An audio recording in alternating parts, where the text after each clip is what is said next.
Welcome to Celestial Zodiac, your home for clear and grounded astrology. In this video, we're wrapping up our lunar node series by clearing up some of the most common misconceptions about the nodes. There's a lot of confusion around what the north and south node actually mean, and these misunderstandings can make people feel stuck, pressured, or like they're doing something wrong. The reality is much more balanced and a lot more practical. One of the most common myths is that the south node is bad. The south node represents your comfort zone, what comes naturally to you, the patterns you tend to fall back on, and the strengths you've already developed over time. Because it feels familiar, it can be easy to rely on without thinking about it. This is where the misunderstanding comes in.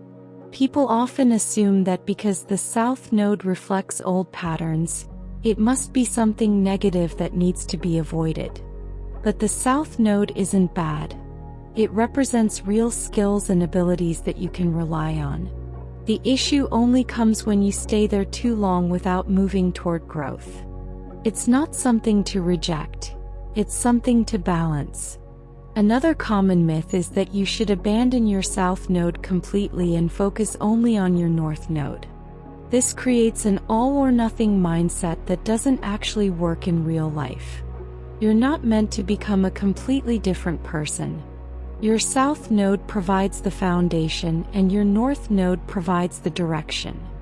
Growth happens when you bring the strengths of your south node into your north node path, not when you try to leave it behind entirely. For example, if someone has a south node in Sagittarius and a north node in Gemini, they may naturally be comfortable with big-picture thinking, strong beliefs, and a sense of certainty about how things work. That's their foundation.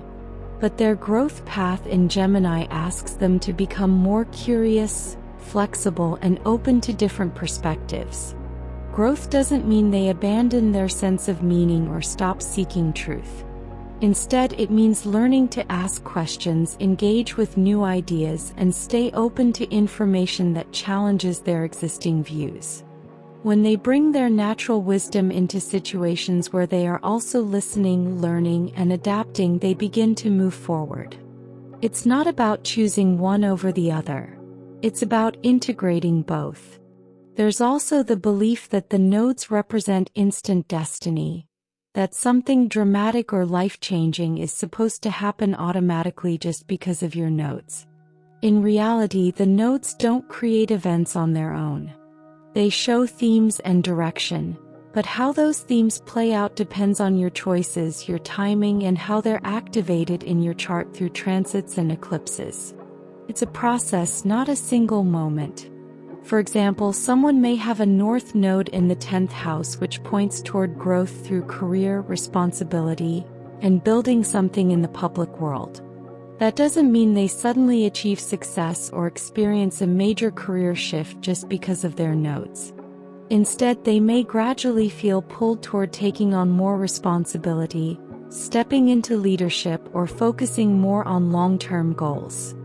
Then, when a transit or eclipse activates that area of their chart, an opportunity may come up, such as a new job, a promotion, or a decision point about their direction.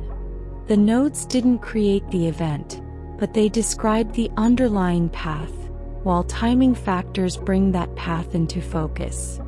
Over time, through a series of choices and experiences, that person moves closer to what their north node represents. Another misconception is that if you ignore your north node, you somehow fail or miss your purpose. This creates unnecessary pressure and makes growth feel like a test you can fail.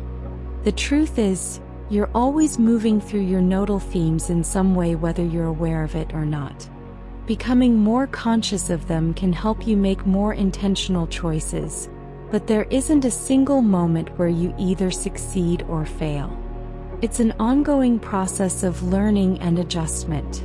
When you look at the nodes more realistically, they become less about pressure and more about awareness. The south node shows what you already know, and the north node shows where you're developing. You don't have to get it perfect, and you don't have to rush the process. It's about recognizing patterns, making gradual shifts, and allowing growth to happen over time. Thank you for watching Celestial Zodiac. If you enjoyed this video, don't forget to like, subscribe, and share.